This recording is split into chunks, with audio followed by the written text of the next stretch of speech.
അദ്ധ്യായം 89 അൽ ഫജ്ർ, മക്കയിൽ അവതരിച്ചത്. ഫജ്ർ എന്നാൽ പ്രഭാതം എന്നർത്ഥം.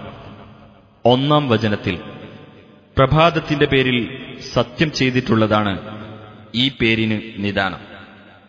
ബിസ്മില്ലാഹിർ റഹ്മാനിർ റഹീം വൽ ഫജ്രി വലയാലിൻ അശ്ർ. പ്രഭാതം തന്നെയാണ് സത്യം, 10 രാത്രികൾ തന്നെയാണ് സത്യം. വശഫഇ വൽ വത്ർ. ഇരട്ടയും ഒറ്റയും തന്നെയാണ് സത്യം. വല്ലൈലി ഇദാ യസ്ർ. രാത്രി സഞ്ചരിച്ചുകൊണ്ടിരിക്കെ അത് തന്നെയാണ് സത്യം. ഹൽ ഫീ ദാലിക ഖസമുൽ ലിദീ ഹിജ്ർ. മേൽ പറഞ്ഞവയിൽ കാര്യബോധമുള്ളവന് സത്യത്തിന് വകയുണ്ടോ? അലം തറ കൈഫ ഫഅല റബ്ബുക ബിആദ്. ആദ് സമുദായത്തെക്കൊണ്ട് നിന്റെ രക്ഷിതാവ് എന്തു ചെയ്തുവെന്ന് നീ കണ്ടില്ലേ? ഇറമ ദാതിൽ ഇമാദ്. അതായത് തൂണുകളുടെ ഉടമകളായ ഇറം ഗോത്രത്തെക്കൊണ്ട്. അല്ലതീ ലം യുഖ്ലഖ് മിസ്ലുഹാ ഫിൽ ബിലാദ്. തത്തുല്യമായിട്ടൊന്ന് രാജ്യങ്ങളിൽ സൃഷ്ടിക്കപ്പെട്ടിട്ടില്ലാത്ത ഗോത്രം. വസമൂദ അല്ലദീന ജാബു الصخر ബിൽവാദ്. താഴ്വരയിൽ പാറ വെട്ടി കെട്ടിടമുണ്ടാക്കിയവരായ സമൂദ് ഗോത്രത്തെക്കൊണ്ടും. വഫിർഔന ദിൽ ഔതാദ്. ആണികളുടെ ആളായ ഫിർഔനെക്കൊണ്ടും.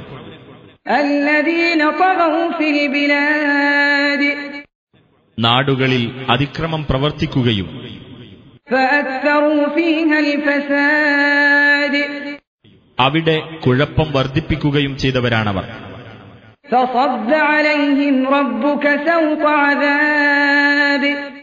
അതിനാൽ നിന്റെ രക്ഷിതാവ് അവരുടെ മേൽ ശിക്ഷയുടെ ചമ്മട്ടി വർഷിച്ചു.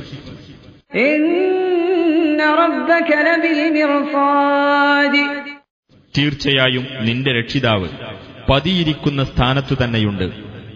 ഫഅമ്മൽ ഇൻസാനു ഇദാ മബ്തലാഹു റബ്ബുഹു ഫഅക്രമഹു വനഅമഹു ഫയഖൂലു റബ്ബീ അക്രമൻ. എന്നാൽ മനുഷ്യനെ അവന്റെ രക്ഷിതാവ് പരീക്ഷിക്കുകയും അങ്ങനെ അവനെ ആദരിക്കുകയും അവന് സൗഖ്യം നൽകുകയും ചെയ്താൽ അവൻ പറയും, എന്റെ രക്ഷിതാവ് എന്നെ ആദരിച്ചിരിക്കുന്നു എന്ന്.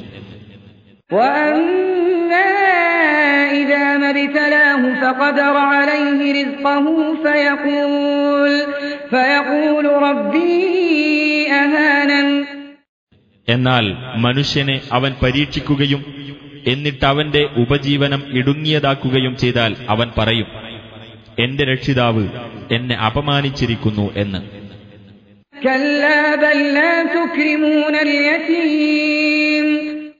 അല്ല, പക്ഷേ നിങ്ങൾ അനാഥയെ ആദരിക്കുന്നില്ല.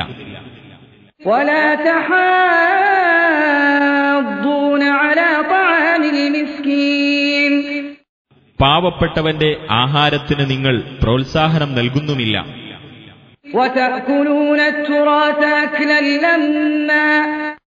അനന്തരാവകാശ സ്വത്ത് നിങ്ങൾ വാരിക്കൂട്ടി തിന്നുകയും ചെയ്യുന്നു.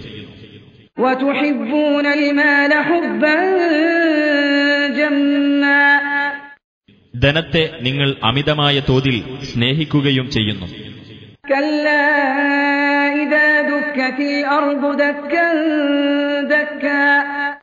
അല്ല, ഭൂമി പൊടിപൊടിയായി പൊടിക്കപ്പെടുകയും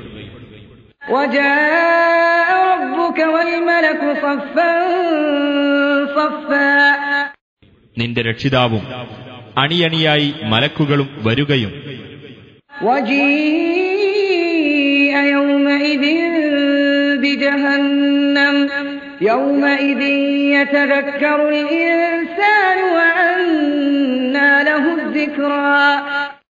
അന്ന് നരകം കൊണ്ടുവരപ്പെടുകയും ചെയ്താൽ അന്നേ ദിവസം മനുഷ്യന് ഓർമ്മ വരുന്നതാണ്. എവിടെ നിന്നാണ് അവന് ഓർമ്മ വരുന്നത്?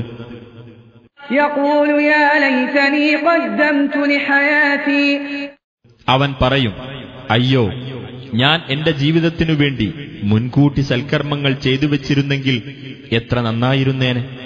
فيومئذ لا يعذب عذابه أحد. അപ്പോൾ അന്നേ ദിവസം അല്ലാഹു ശിക്ഷിക്കുന്ന പ്രകാരം ഒരാളും ശിക്ഷിക്കുകയില്ല. ولا يوثق وثاقه أحد.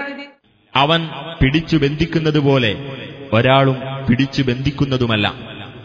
يا أيتها النفس المطمئنة. ഹേ സമാധാനമടഞ്ഞ ആത്മാവേ, ارجعي إلى ربك راضية مرضية. നീ നിന്റെ രക്ഷിതാവിങ്കലേക്ക് തൃപ്തിപ്പെട്ടുകൊണ്ടും തൃപ്തി ലഭിച്ചുകൊണ്ടും മടങ്ങിക്കൊള്ളുക. فادخلي في عبادي وادخلي جنتي. എന്നിട്ട് എന്റെ അടിയാന്മാരുടെ കൂട്ടത്തിൽ പ്രവേശിച്ചുകൊള്ളുക, എന്റെ സ്വർഗ്ഗത്തിൽ പ്രവേശിച്ചുകൊള്ളുക.